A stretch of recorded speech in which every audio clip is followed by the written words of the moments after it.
Majjesty USADARO Aaah Ndasangana topindirana Ende tinowirirana Nasahwira tosimbisana Musi weguva chete watichapesa Wangu Sahwira Muho-ombe Sahwira mukurusa Ndomuda zvikuru uyu Muho-ombe handidi kumulusa Ndingatomera bundu Muho-ombe Sahwira mukurusa Ehkaa uri Muho-ombe handidi kukulusa Ndingatomera bundu Cause ukangoteksta ndisekerera Uswera usingafile bond tinomerera Sahwira usambondihomesera Ukandi-replace haa-uripinde denga Ndasangana never knew hope of life But munakachasewe is ready to find Ndongoda kugara newebaside Uchinemerera ndikabuda offside Muho-ombe Sahwira mukurusa Ehkaa uri Muho-ombe handidi kukulusa Ndingatomera bundusha Muho-ombe Sahwira mukurusa Ndomuda zvikuru uyu Muho-ombe handidi kukulusa Ndingatomera bundusha Muho-ombe Sahwira mukurusa Ehkaa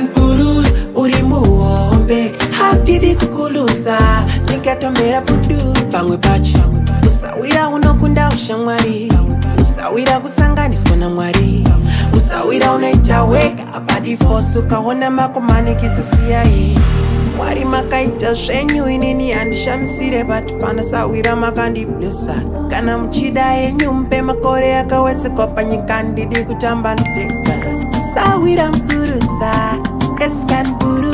uri Muho-ombe handidi kukulusa manye ndingatomera bundusha Muho-ombe Sahwira mukurusa matemai mcheki mukurusa Muho-ombe handidi kumulusa pamwe mofela Muho-ombe Sahwira mukurusa awa ndiumba ivava Muho-ombe handidi kukulusa ava ndishumba ivava Muho-ombe Sahwira mukurusa Sahwira mukanya musamukanya Muho-ombe handidi kumulusa Sahwira wangu chiera